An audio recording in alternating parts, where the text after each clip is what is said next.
Hello friends, thumbnail देख के तो आप समझ ही गए होंगे कि आज हम किस टॉपिक पे बात करने वाले हैं। Yes, earphones. बहुत ज्यादा पॉसिबिलिटी है कि आप ये वीडियो भी ईयरफोन्स पहन के ही देख रहे होंगे। आजकल हर कोई हर जगह ईयरफोन्स यूज करता है, चाहे वो एक्सरसाइज करते समय हो, खाना खाते समय हो, पढ़ाई करते समय हो या फिर ड्राइव करते समय हो। कई प्रोफेशंस तो ऐसे हैं जहाँ पे ईयरफोन्स मैंडेटरी होते हैं, जैसे टेलीफोन और radio operators, music editors and gamers. अब आप पूछोगे कि इसमें प्रॉब्लम क्या है? लॉन्ग टर्म में डेली ईयरफोन्स इतने ज्यादा समय तक यूज करने के बहुत हैवी कॉन्सिक्वेंसेस हो सकते हैं, इतने ज्यादा कि आपने सोचा तक नहीं होगा।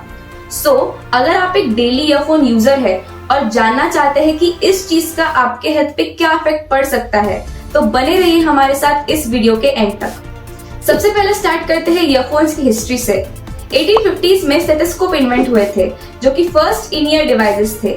ये जनरली डॉक्टर्स यूज करते थे पेशेंट्स की हार्ट बीट सुनने के लिए।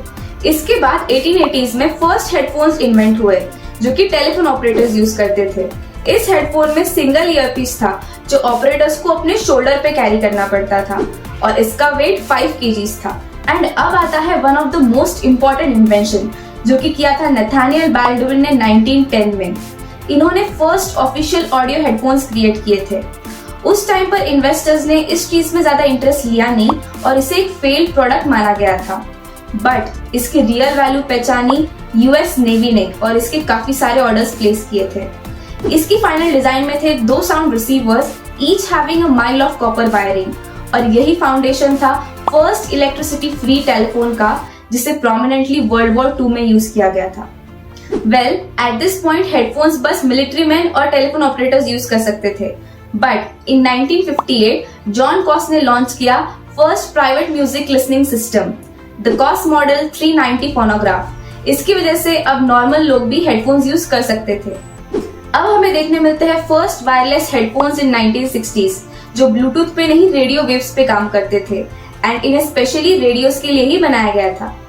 इसके बाद इन 1979 सोनी ने काफी रेवोल्यूशनरी प्रोडक्ट लॉन्च किया, द वॉकमैन। इसकी वजह से अब नॉर्मल लोग भी चलते फिरते अपनी मनपसंद प्लेलिस्ट सुन सकते थे। वॉकमैन के बाद मार्केट में कई सारे फेमस ब्रांड्स लॉन्च हुए, और इन्हीं में से एक था बोस, जिसके फाउंडर थे डॉक्टर अमन बोस। इन्होंने ही 1989 में first noise cancelling headphones launch किए थे, और इसके बाद 1990s में यही टेक्नोलॉजी और भी ज्यादा एडवांस्ड होती गई। ईयरफोन्स और भी ज्यादा लाइट वेट, पोर्टेबल और इफेक्टिव होते गए। एंड 2001 में एप्पल ने लॉन्च किए आईपॉड्स, जिसने वॉकमैन की तरह मार्केट को रिवोल्यूशनाइज कर दिया। आईपॉड्स के आने के बाद मार्केट में ईयरफोन्स काफी चीपली अवेलेबल होने लगे। इसी पॉइंट ऑफ टाइम पे कई सारे मोबाइल कंपनीज ने अपने फोन्स के साथ ईयरफोन्स फ्री देना स्टार्ट किया। इसकी वजह से ईयरफोन्स की यूसेज और भी ज्यादा बढ़ गई। वहीं पे 2004 के ब्लूटूथ रेवोल्यूशन के बाद हमें वायरलेस ईयरफोन्स देखने मिले, एंड इसी के बाद हमें मार्केट में एक मेजर जंप देखने मिली। इन 2015 मार्केट में first truly wireless earbuds launch हुए, जिसे एक जापानीज मैन्युफैक्चरर ओंक्यो ने लॉन्च किया, और इसी टेक्नोलॉजी को हम आज भी यूज करते हैं।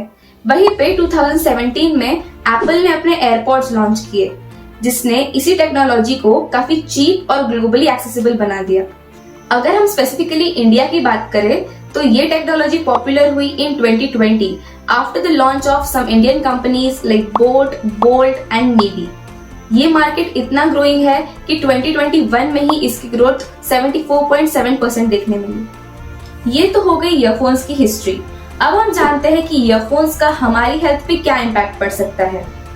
According to WHO, 1 billion people अपने सुनने की क्षमता खो सकते हैं just because of improper use of earphones. हमारे ईयर के 3 पार्ट्स होते हैं, outer, middle and inner. Inner ear में होता है कॉक्लिया। कॉक्लिया में होता है फ्लूइड और टाइनी हेयर सेल्स। इनका काम होता है ब्रेन तक साउंड वेव्स पहुंचाना, और जब हम ईयरफोन्स यूज करते हैं तब इसी वाइब्रेशन की इंटेंसिटी बहुत ज्यादा बढ़ जाती है, जिसकी वजह से हेयर सेल्स डैमेज हो सकते हैं, और अगर एक बार ये हेयर सेल्स डैमेज हो गए तो ये वापस रिकवर नहीं हो सकते, जिसकी वजह से टेम्परेरी या परमानेंट हियरिंग लॉस हो सकता है। और बात बस वॉल्यूम की नहीं है, अगर हम ईयरफोन्स ज्यादा ड्यूरेशन तक यूज करें तो हमें नॉइज इंड्यूस्ड हियरिंग लॉस भी हो सकता है। सेकेंड मेजर चीज है ईयर इन्फेक्शन। जब हम ईयरफोन्स पहनते हैं तब हमारे ईयर कैनाल का एयर पैसेज ब्लॉक हो जाता है, जिसकी वजह से हमें ईयर्स में बैक्टीरिया की ग्रोथ देखने मिल सकती है और हमें ईयर इन्फेक्शन भी हो सकता है।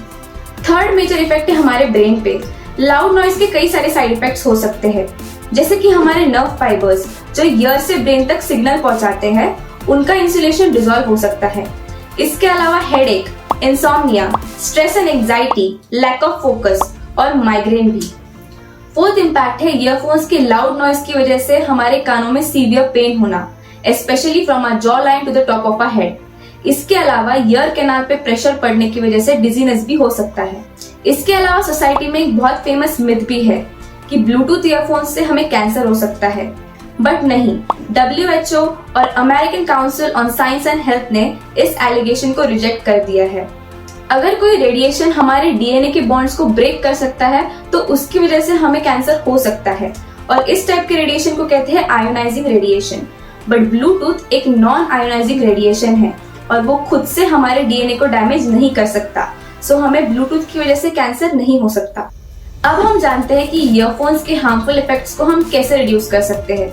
सबसे पहले तो डॉक्टर्स रिकमेंड करते हैं 60/60 रूल, जिसके अकॉर्डिंग 60 मिनट्स और 60% वॉल्यूम से ज्यादा ईयरफोन्स हमें नहीं यूज करने चाहिए।